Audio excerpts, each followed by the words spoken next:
The crimson sun beat down mercilessly on Faith Miller as she collapsed to her knees in the dusty main street of Yuma, Arizona Territory, 1878. Her elegant dress, the last remnant of her former life, was stained with dirt and tears as passers-by averted their eyes from the spectacle of her misery. She had chased her husband's departing stagecoach for nearly a quarter-mile before her strength gave out, watching as Richard Blackwell, the man who had promised to love and cherish her, disappeared with everything they owned. "My husband left me with nothing," she cried, her voice breaking as she buried her face in her hands, uncaring of the curious onlookers gathering at her respectful distance. A shadow fell across her trembling form. Faith looked up through tear-blurred eyes to see a tall figure silhouetted against the blazing sky. The stranger crouched down beside her, revealing a weathered face with kind eyes beneath the brim of a well-worn cowboy hat. "Then we'll start with everything," the cowboy said, his voice deep and steady as he offered her a clean handkerchief and his hand. Faith stared at the extended hand, unsure if she could trust another man after what Richard had done. But something in the stranger's earnest expression made her reach out hesitantly. "Name's Rylan Sawyer, madam," he said as he helped her to her feet, "and I reckon you could use a friend right about now." Faith Miller had arrived in Yuma just 6 months prior, a banker's daughter from Boston who had followed her husband west with dreams of adventure and prosperity. Richard had convinced her that opportunities awaited in the burgeoning territory's mining ventures, real estate speculation, and banking institutions desperate for men of education and means. What he hadn't told her was that he was fleeing crushing gambling debts back east, or that he viewed her family's modest dowry as merely a stepping stone to grander schemes. "I don't understand," Faith said, struggling to compose herself as Rylan guided her toward the shade of the general store's awning. "We were supposed to start a new life here. He said he was just going to Tucson on business. But the station master said he bought passage all the way to San Francisco and—" her voice faltered, "and he was traveling with a woman."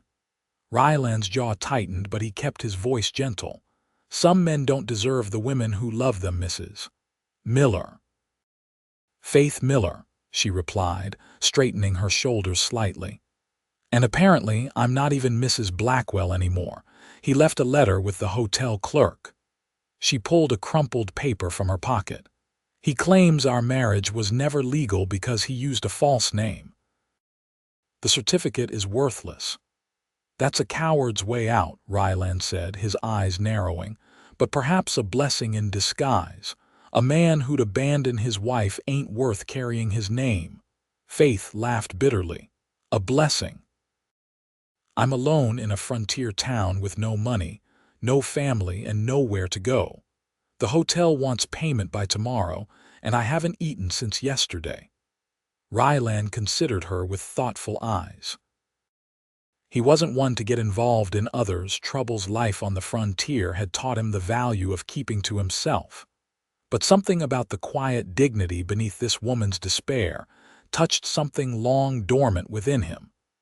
"I've got a proposition for you, Mrs. Miller," he said finally. "I own a small ranch about 10 miles outside of town. Nothing fancy, but it's honest work. I need someone to help with the cooking and keeping house while I work the land and cattle. It would provide you with food, shelter, and a small wage until you decide what you want to do next." Faith studied him suspiciously. "Why would you help a stranger?" "Because 12 years ago I was robbed and left for dead outside of Santa Fe. A widow woman with nothing to gain took me in, nursed me back to health, never asked for a thing in return." Rylan shrugged. "Reckon it's time I passed that kindness along." Faith considered his offer. Her options were desperately limited. She could seek work at one of Yuma's establishments, but a refined Eastern woman had few marketable skills in a frontier town, and the most readily available positions for women were ones her upbringing had taught her to avoid at all costs. "I'm not much of a cook," she admitted. "And I've never done ranch work." Rylan's mouth quirked up at one corner. "Can you learn?" Faith thought of her comfortable Boston life, of servants and social calls, of the pampered existence that had left her utterly unprepared for abandonment. Then she thought of Richard's betrayal, of his easy lies and false promises. "Yes," she said with newfound determination. "I can learn." By late afternoon, Faith found herself bouncing along in Rylan's wagon as they headed out of Yuma toward his ranch. She had gathered her few remaining possessions, some clothing, a locket containing her parents' portraits, and a well-worn copy of Emerson's essays, and settled her bill at the hotel, using money Rylan advanced against her future wages. The landscape stretched out before them, vast and alien to her eastern eyes. Saguaro cacti stood like silent sentinels against the endless sky, while the distant mountains shimmered purple in the late afternoon heat. "It's beautiful," Faith murmured, in a harsh sort of way. Rylan nodded. "Takes some getting used to. Most folks see only the hardship, but there's a freedom here you can't find back east. Freedom to abandon your wife, apparently," Faith said bitterly. "That's not freedom, madam. That's just being a yellow-bellied snake." Rylan kept his eyes on the trail ahead. "True freedom comes from building something that's yours, something honest." As the wagon climbed a gentle rise, Rylan pointed ahead. "There it is, Sawyer Ranch."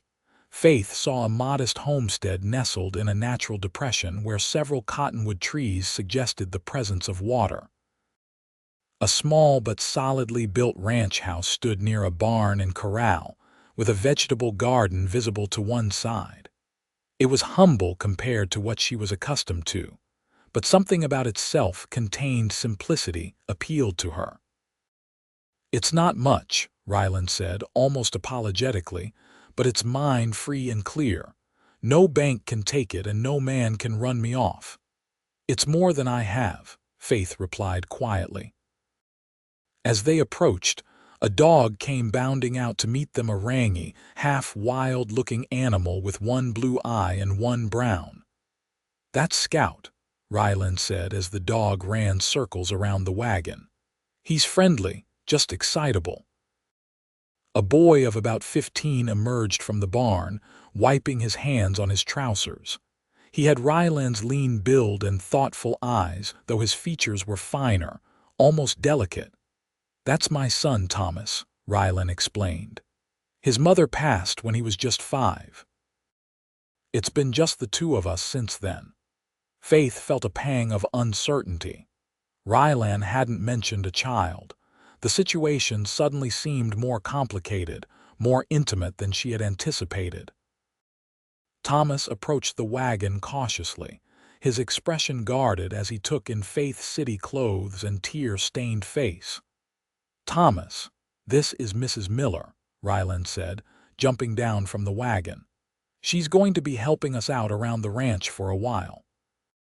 The boy nodded politely but said nothing, his eyes wary.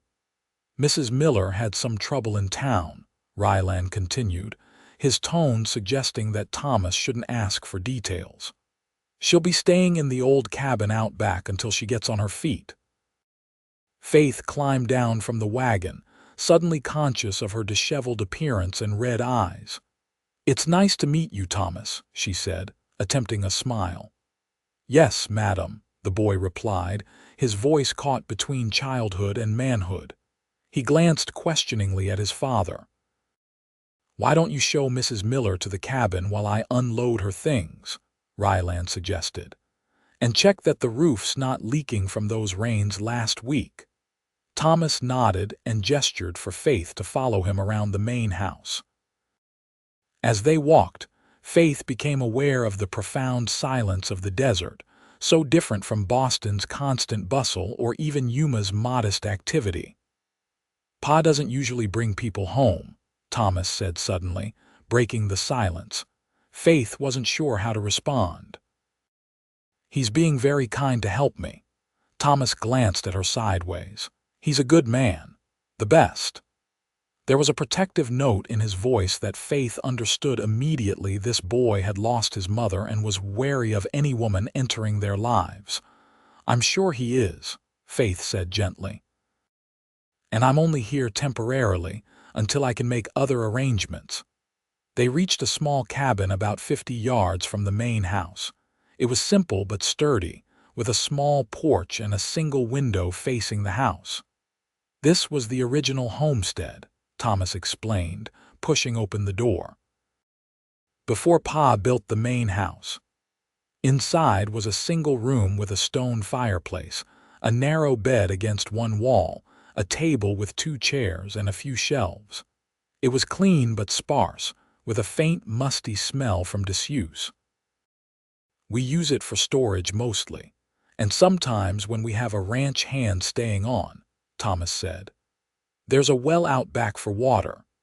Faith looked around, trying to imagine making this tiny space her home after the townhouse in Boston and even the modest hotel room in Yuma. But beggars couldn't be choosers, and this was far better than the alternatives. "It's perfect," she said. "Thank you." Thomas nodded, still reserved but perhaps slightly less suspicious. "Pa will bring your things. Supper's at sundown in the main house."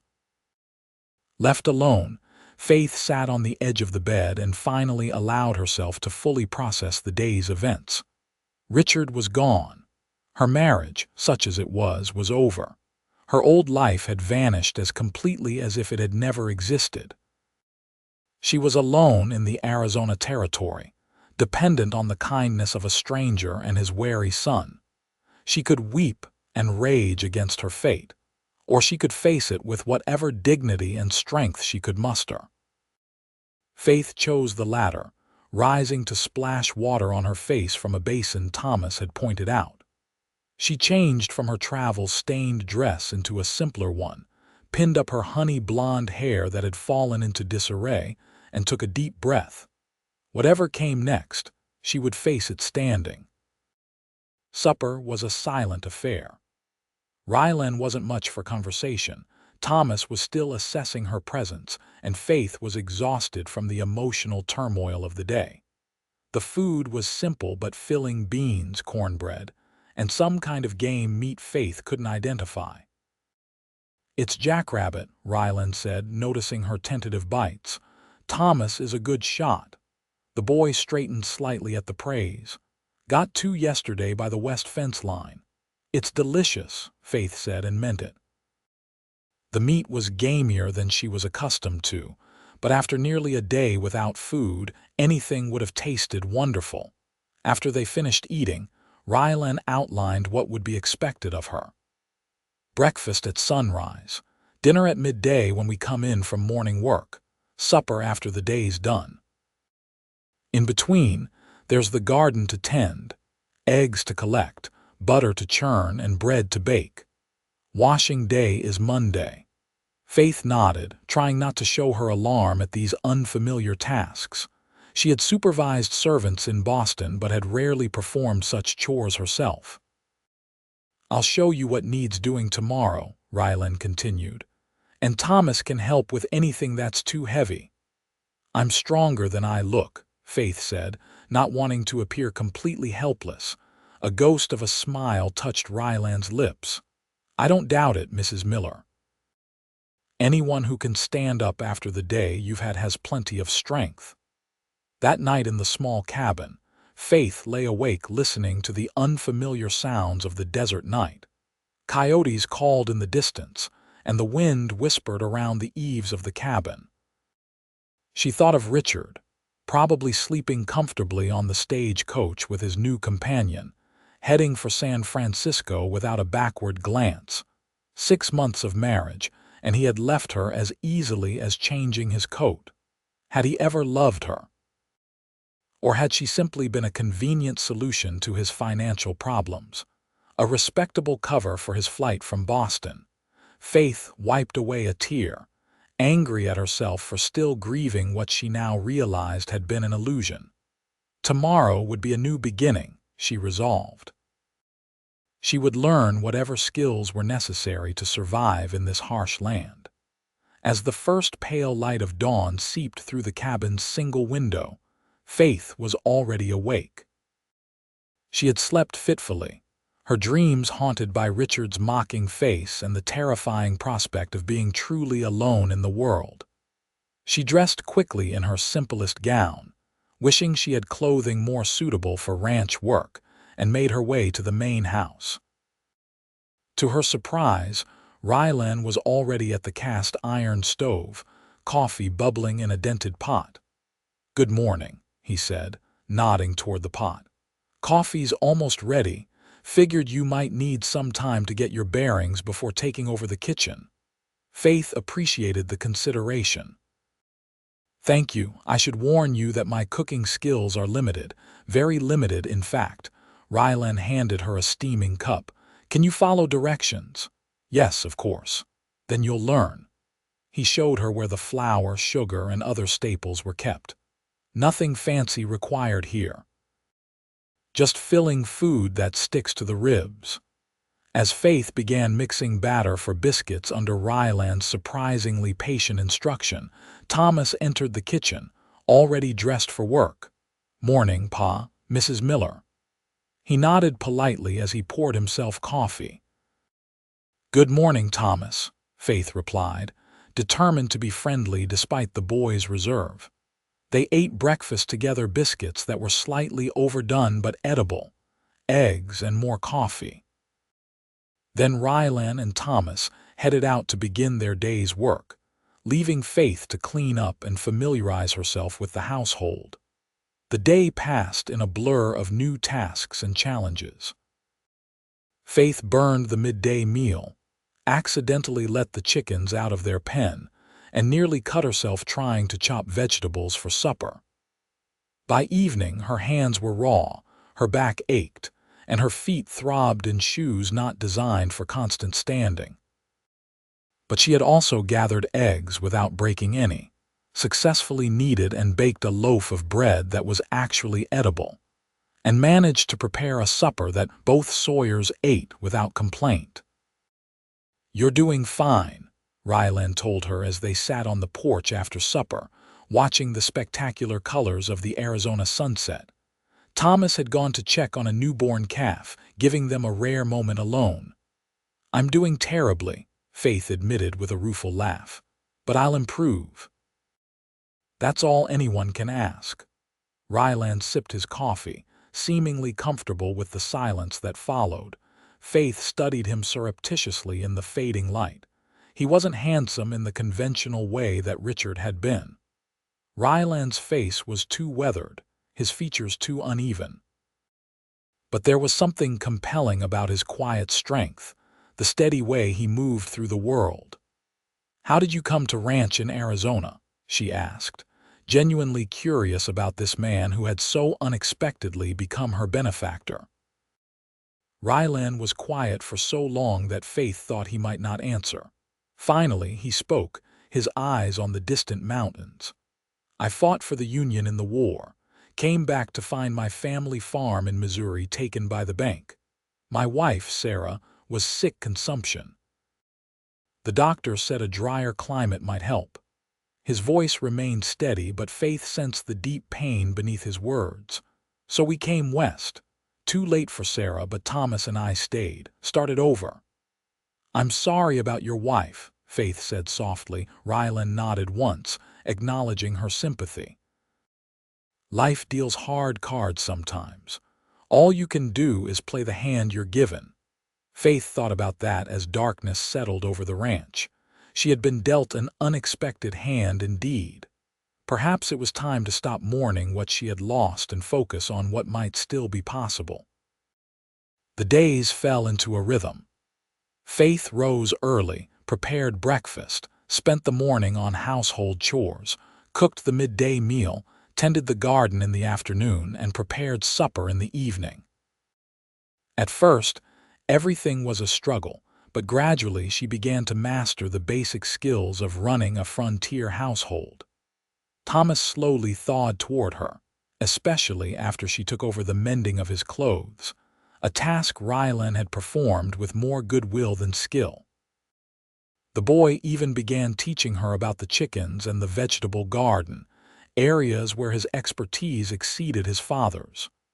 "You're getting calluses," he remarked one day as Faith collected eggs, noticing her once soft hands now roughened by work. "Is that a compliment?" she asked with a smile. Thomas shrugged, but there was a hint of approval in his eyes. "Just means you're doing real work now." Faith found herself strangely proud of those calluses, of the tangible evidence that she was adapting, surviving, becoming stronger. Rylan remained something of an enigma. He was unfailingly kind and patient, but he maintained a careful distance. He taught Faith what she needed to know, answered her questions, and occasionally joined her on the porch in the evenings, but he shared little of himself beyond what was necessary. Still, Faith found herself watching him when he wasn't aware, the way his strong hands gentled when handling a newborn animal, the rare smile that transformed his serious face when Thomas said something amusing, the thoughtful way he listened when she spoke, as if her words actually mattered. 3 weeks after her arrival at Sawyer Ranch, Faith encountered her first real crisis.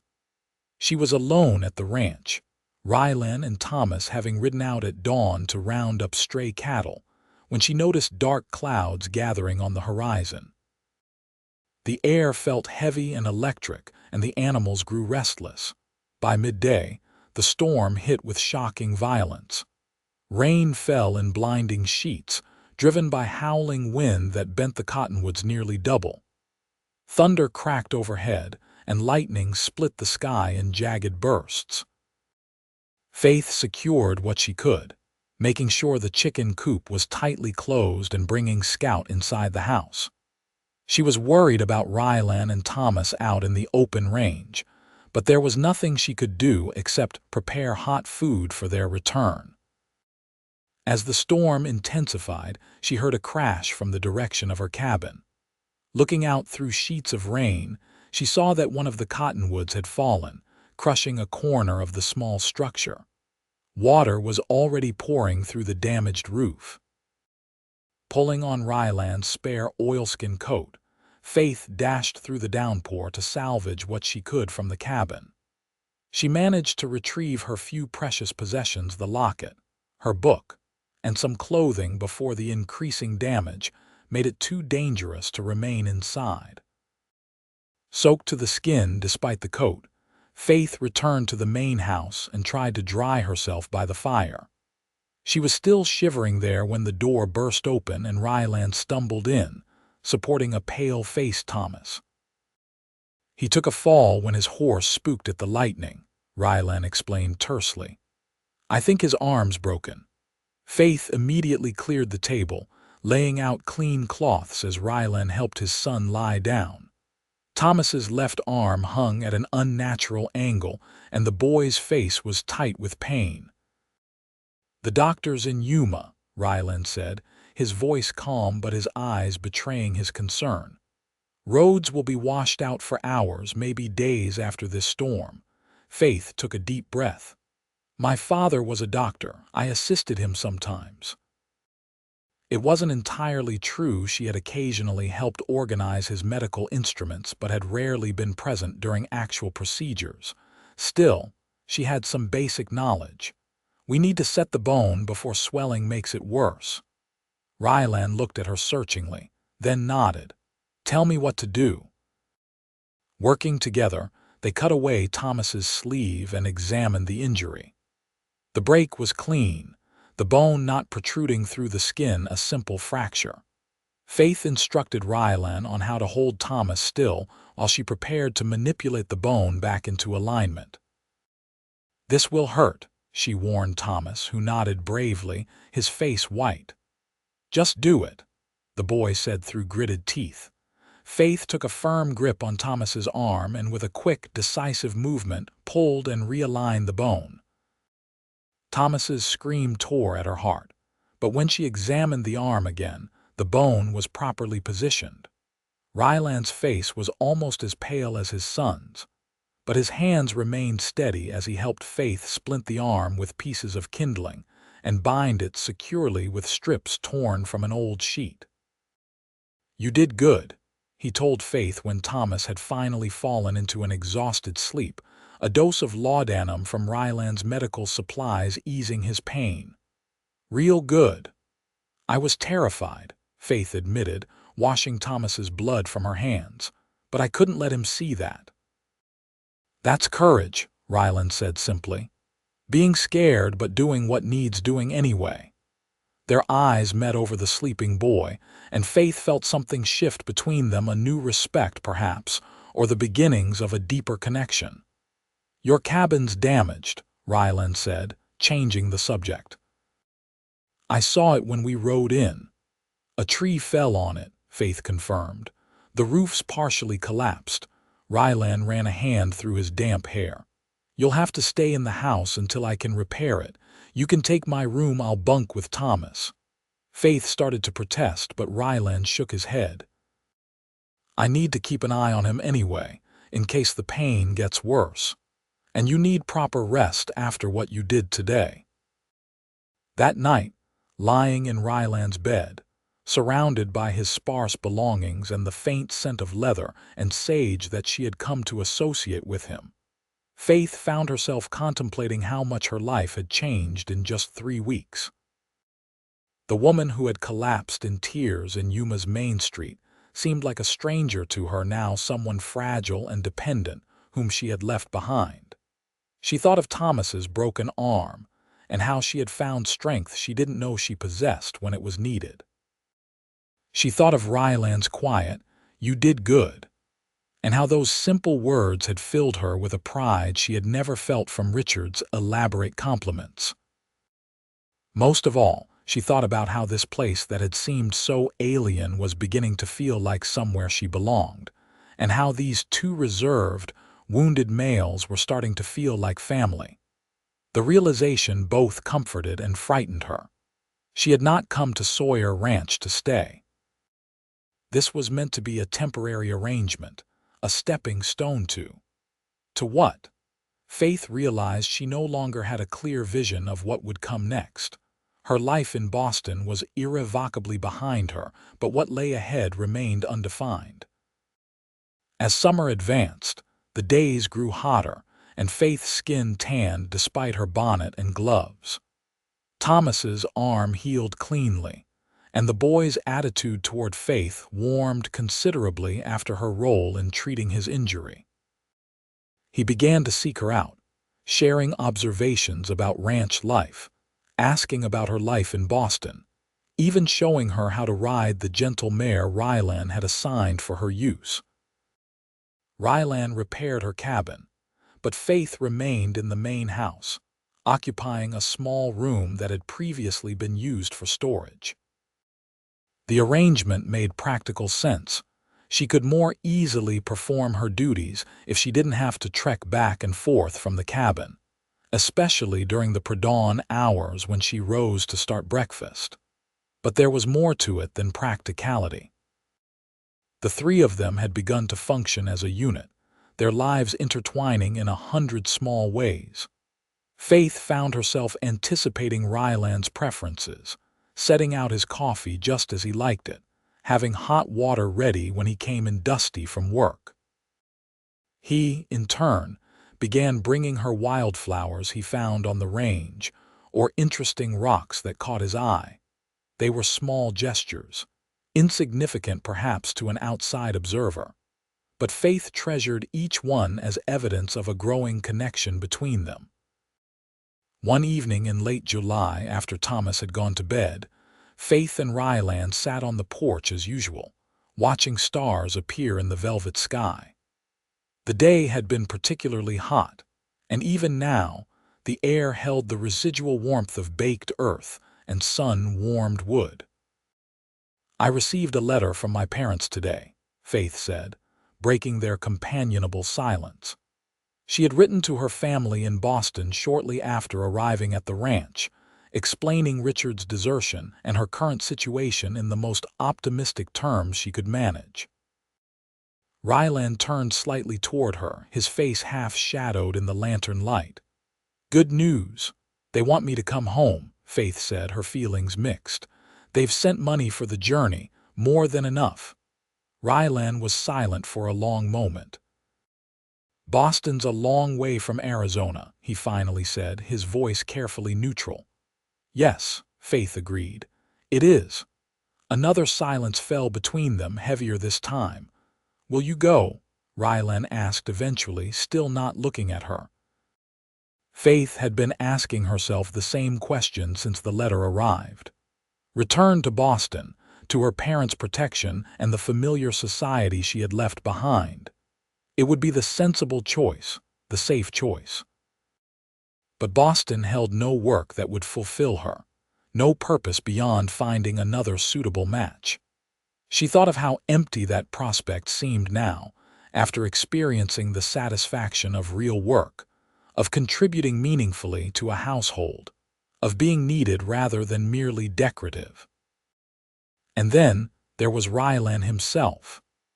This man who had shown her nothing but respect and kindness, who had taught her to value her own strength, who had never once treated her as less capable because she was a woman. This man whose rare smiles she had begun to live for, whose quiet presence brought her a peace she had never known in her previous life. "I don't know," she answered honestly. "I've changed since coming here. I'm not sure I would fit in Boston anymore." Rylan nodded slowly, as if her answer confirmed something he had suspected. "You've taken to ranch life better than I expected," he acknowledged. "Thomas says you can ride almost as well as a cowhand now." Faith laughed. "I think Thomas is being generous. But I do enjoy it, the work, the land, even the hardships. There's something honest about this life that I never found back east."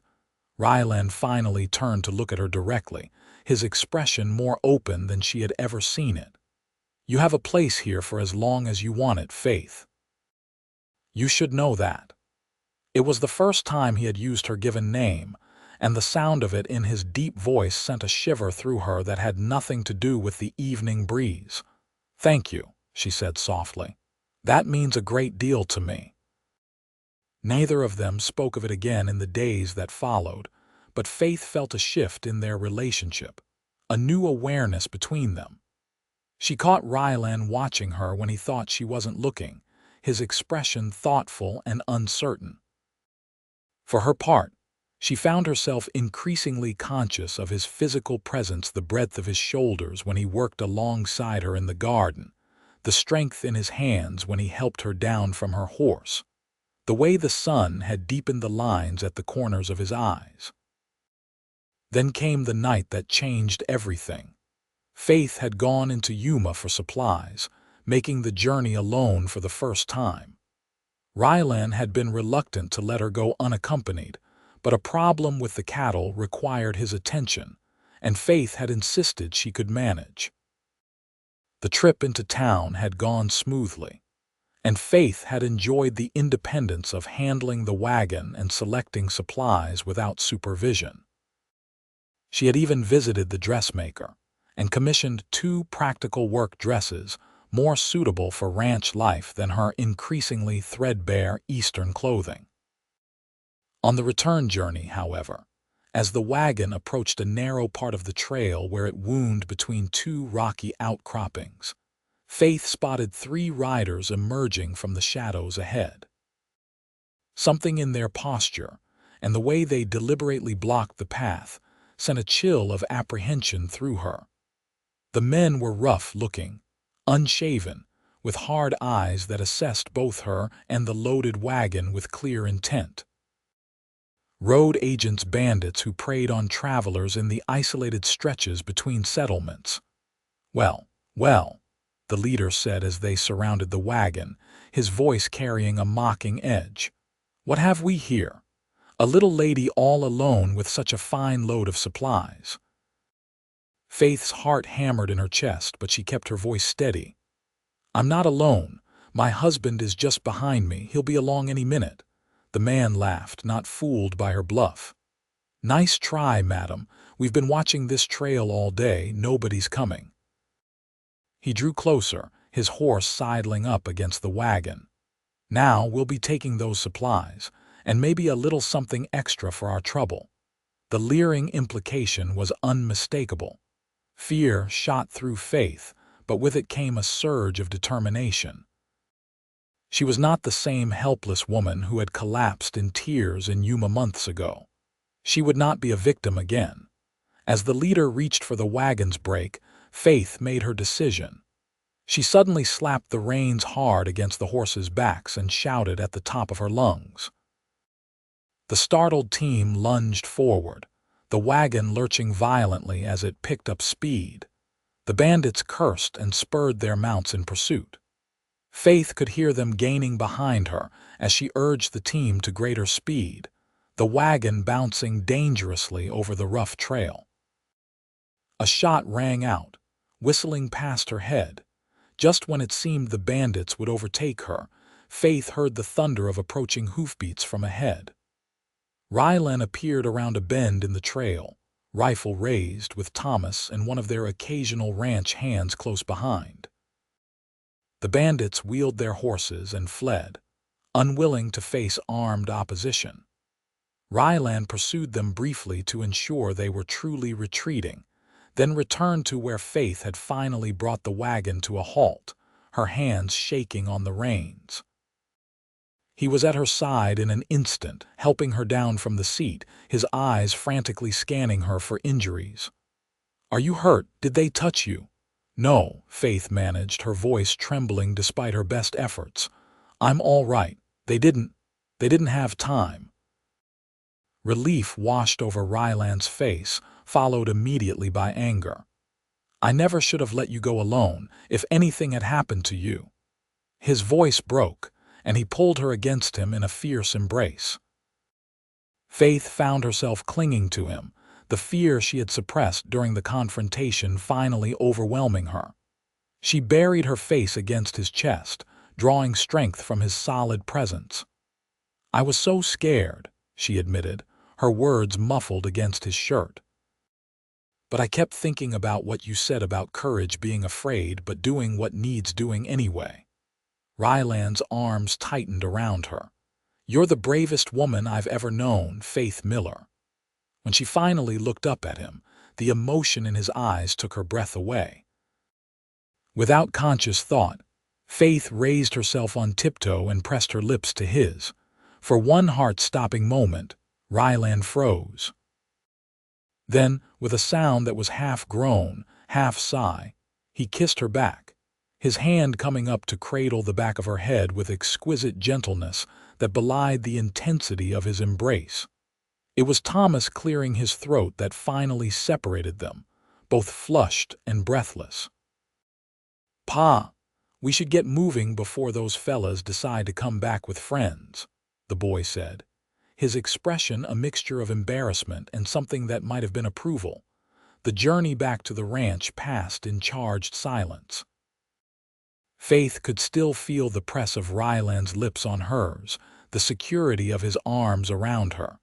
She had acted on impulse, overwhelmed by the emotions of the moment, but now uncertainty crept in. Had she overstepped, misinterpreted his concern? But when they reached the ranch and Thomas tactfully disappeared to tend the horses, Rylan drew Faith aside, his expression serious. "About what happened back there," he began awkwardly. Faith braced herself for rejection, for a gentle explanation that he valued her as a friend, nothing more.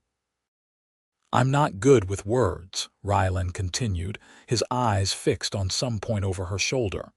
"Never have been, but I need you to know something." He finally met her gaze directly. "When I saw those men chasing you, I realized I couldn't bear the thought of losing you. Not just because you've become important to the ranch, or because Thomas has grown fond of you, but because He paused, struggling. "Because you've come to care for me," Faith suggested softly, hope rising within her. Rylan's expression softened. "More than care, much more. He took her hand, his calloused fingers gentle against her skin. I've tried to keep my distance. You deserve time to heal from what your husband did, time to decide your own path without complications. But today, when I thought you might be hurt or worse. He shook his head, unable to complete the thought. Faith stepped closer, resting her free hand against his chest, feeling the strong, steady beat of his heart. I'm not going back to Boston, she said with quiet certainty. My place is here now, with you and Thomas if you'll have me. The smile that transformed Rylan's face was like sunrise breaking over the desert, rare and breathtaking in its beauty. Are you sure? Ranch life isn't easy and I'm not a wealthy man. I've had wealth, Faith replied. It didn't bring happiness. What I've found here, purpose, respect, the chance to discover my own strength that's worth more than all the comforts Boston could offer. She looked up at him with all the emotion she had been holding back for months. And you, Rylan Sawyer, are worth more than any man I've ever known. This time when they kissed, there was no fear or impulse driving them, only the sweet certainty of feelings too strong to deny any longer. The following weeks passed in a haze of happiness for Faith. Her relationship with Rylan blossomed in the open, no longer constrained by uncertainty or hesitation. Thomas, after an initial period of watchful assessment, seemed to accept and even welcome the development, particularly when he realized Faith had no intention of replacing his mother's memory or trying to become an authority figure in his life. Pa smiles more now, he told Faith one evening as they sat on the porch waiting for Rylan to finish his chores. He hasn't smiled like that since before Ma died. Faith was deeply touched by the boy's observation. Your father is a good man who deserves happiness, she said carefully. Just as you do, Thomas. The boy nodded thoughtfully. You make him happy. And you're not so bad yourself, he added with the hint of a grin, the highest praise she could expect from a 15-year-old. As summer gave way to autumn, Faith found herself thinking of the future with growing certainty. Her love for Rylan deepened with each passing day, as did her attachment to the life they were building together. She had written to her parents, explaining her decision to remain in Arizona territory and hinting at the new relationship that had made her choice so clear. Their response had been predictably concerned but ultimately supportive. They had even enclosed a draft for a substantial sum, calling it an early inheritance to help her establish herself in her new life. Faith had been moved to tears by their generosity and understanding. One crisp October evening, as they watched the sunset paint the desert in shades of gold and crimson, Rylan took her hand in his. I've been thinking, he said, his voice thoughtful. The south pasture would make a good spot for a bigger house. One with more rooms, maybe even one of those fancy parlors you told me about. Faith looked at him in surprise. Are you planning to expand, in a manner of speaking? Rylan's eyes held her steadily. I'm thinking about our future, Faith. Yours and mine. Her heart quickened. What about our future? Rylan shifted, suddenly looking uncharacteristically nervous. I'm not doing this right, he muttered, then took a deep breath. What I'm trying to say is, I love you, Faith Miller. I love your courage and your kindness, the way you've embraced this life without complaint, the woman you've become since that day in Yuma. He reached into his pocket and pulled out a small object. I'm asking if you would consider becoming Faith Sawyer instead. He opened his hand to reveal a ring, a simple gold band with a small turquoise stone set in its center. It's not fancy, he said apologetically. Not like what you probably had before, but it's honest, like what I feel for you. Faith felt tears welling in her eyes as she looked at the ring, then at the face of the man she had come to love so deeply. It's perfect, she whispered. And yes, Rylan Sawyer, I would be honored to become your wife." As he slipped the ring onto her finger, Faith thought of that desperate day in Yuma when she had cried that her husband had left her with nothing. How wrong she had been. That ending had been the beginning of everything that mattered: her strength, her independence, and now a love deeper and truer than anything she had ever known. They were married on a clear November day, with Thomas standing proudly as his father's best man. The ceremony was held at the ranch, with a few neighbors and friends from Yuma in attendance, including the shopkeeper who had witnessed Faith's moment of despair all those months ago. "Never would have guessed things would turn out this way," the man told Faith at the modest celebration afterward. "Saw plenty of women abandoned in Yuma over the years. Most either went back east or ended up in situation I wouldn't wish on anyone. You're one of the lucky ones." Faith smiled as she watched Rylan talking with neighbors across the yard, his face more relaxed and open than she had ever seen it. "It wasn't luck," she said thoughtfully. "It was having someone believe I could start again with everything that really mattered." That night, as husband and wife, Faith and Rylan stood on the porch of their home, truly their home now, gazing at the stars scattered like diamonds across the vast Arizona sky. "Happy?" Rylan asked, his arm around her waist. Faith leaned into his embrace. "Completely. And you?" "More than I ever thought possible," he admitted.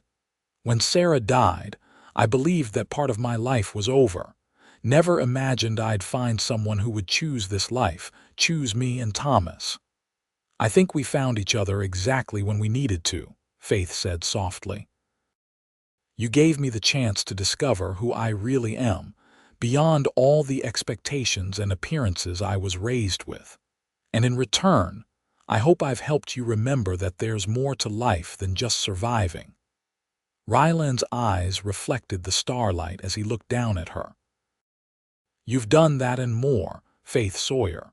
You've made this place a home again."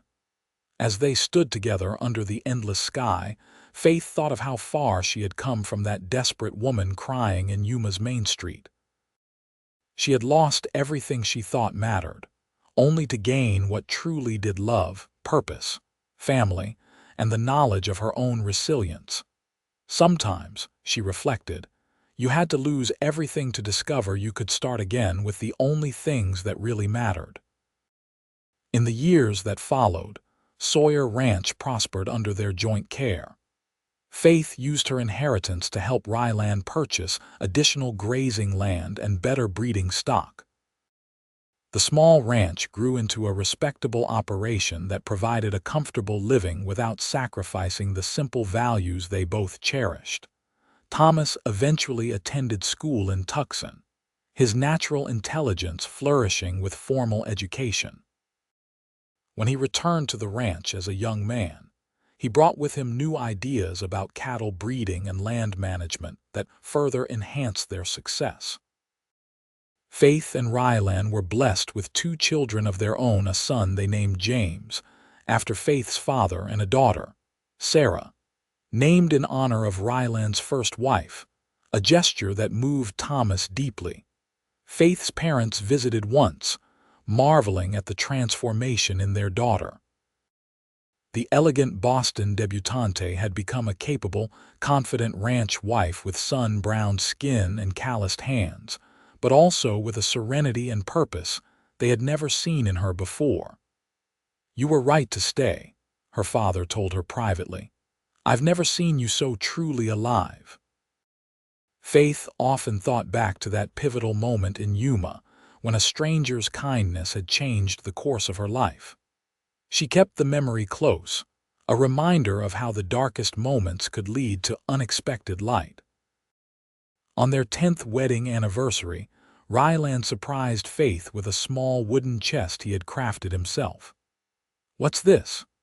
she asked as she opened it to find a collection of desert wildflowers pressed between sheets of paper, along with small stones, feathers, and other natural treasures. "Every beautiful thing I've found since you came into my life," Rylan explained, a hint of embarrassment coloring his voice.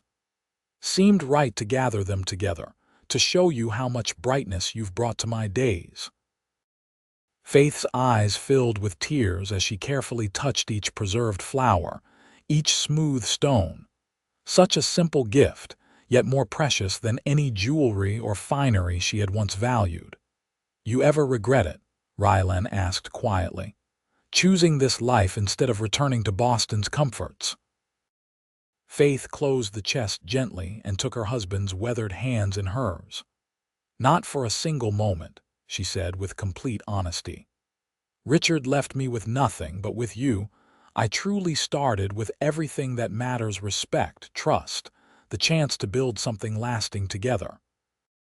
As they stood together on the porch of the home they had built and nurtured, watching their children play in the yard that Faith's garden had transformed from bare dirt to flowering beauty, she knew with bone-deep certainty that she had found exactly where she belonged. Sometimes losing everything was the only way to discover what everything truly meant.